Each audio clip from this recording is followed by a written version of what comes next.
Everyone, हम लोगों ने अभी तक पढ़ा था साहित्य में चित्रकला के जो पढ़ने होते हैं, जो विशेषताएं होती है और कला से जो प्रश्न पूछे जाते हैं साहित्य में पुस्तकों से, उनके बारे में हम पढ़ रहे थे। उसमें से हमने पढ़ लिया था रामायण और महाभारत।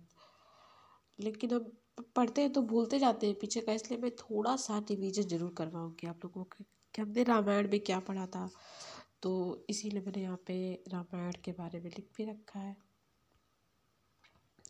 तो ये है रामायण। रामायण के बारे में हमने ये पढ़ा था कि रामायण में जो रूप नहीं, रामायण में रूप नहीं पढ़ा था। रामायण में हमने ये पढ़ा था कि रामायण में कोई शब्द मैंने बताया था कि रामायण में कला के अर्थ में सर्वप्रथम इस शब्द का प्रयोग किया गया था। तो वो कौन सा शब्द था? वो था आपका शिल्प। क्या था? शिल्प था। खास कर बहुत अच्छे से नहीं लिख पा रही, पर फिर भी समझ आ जाएगा कि जो रामायण में हमने पढ़ा था इसके पहले कि रामायण में किस शब्द का प्रयोग है। तो सबसे पहले रामायण में कला के अर्थ में शिल्प का प्रयोग सबसे पहले हुआ था। और हमने क्या पढ़ा था रामायण में? रामायण में हमने ये पढ़ा था कि मैं नामक शिल्पी ने, मैं नामक, क्या नाम था रामायण के जो शिल्पी का? मैं था।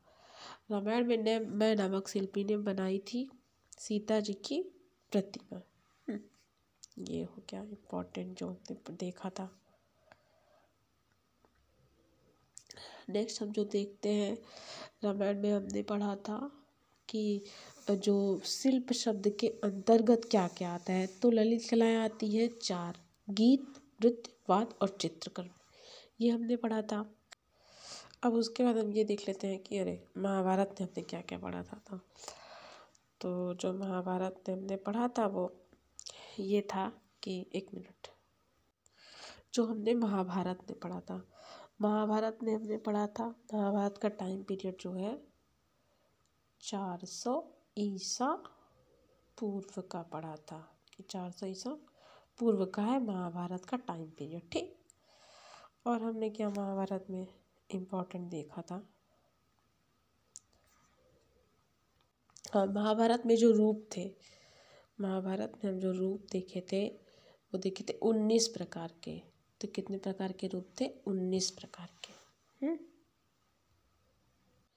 उषा और अनिरुद्ध की कथा। उषा और क्या था? अनिरुद्ध। तो उषा और अनिरुद्ध की कथा हमने महाभारत में पढ़ी थी ना। अनिरुद्ध की कथा पढ़ी थी। और उषा और अनिरुद्ध की जो कथा थी, चित्रकार, उसमें एक चित्रकार भी थी। तो वो चित्रकार कौन थी? चित्रलेखा। ये थोड़ा सा क्या, इसका फिर से लिखते हैं। चित्रलेखा थी उसमें कलाकार, है ना। चित्रलेखा को हमने कलाकार पढ़ा था उसमें। ये था इम्पोर्टेंट महाभारत में। और महाभारत में हमने देखा था कि सबसे बड़ा महाकाव्य कौन सा है? तो महाभारत है। सबसे बड़ा महाकाव्य महाभारत हो गया। किसने लिखा था? तो महाभारत को लिखा था वेद व्यास ने। वेद व्यास ने लिखा था। ये व्यास यहाँ पे लिख देती हूँ। ये हो गया महाभारत किसने लिखी थी? तो वेद व्यास ने लिखी थी। ये तो हमारा हो गया रिवीजन। अब हम आगे चलते हैं कि हमें अब क्या पढ़ना है। तो अगला जो हमारा ग्रंथ है वो है, अगला जो ग्रंथ हमारा हो जाएगा वो हो जाएगा नाट्यशास्त्र। तो नाट्यशास्त्र के बारे में हमें इतना पढ़ना है कि नाट्यशास्त्र जो है प्रथम शताब्दी ईसा पूर्व का ग्रंथ है। भरत मुनि ने लिखा था। कला शब्द का यथार्थवादी प्रयोग सर्वप्रथम नाट्यशास्त्र में किया गया। नाट्यशास्त्र में जो रंग मिलते हैं लाल, पीला, श्याम और सफ़ेद रंग से कई रंग बनाने की बात की गई है। और रस जो मिलते हैं वो नाट्यशास्त्र में 8 मिलते हैं। इतनी चीज़ें नाट्यशास्त्र में इम्पॉर्टेंट हो गई। तो अगला हम पढ़ेंगे मेघदूत व रघुवंश।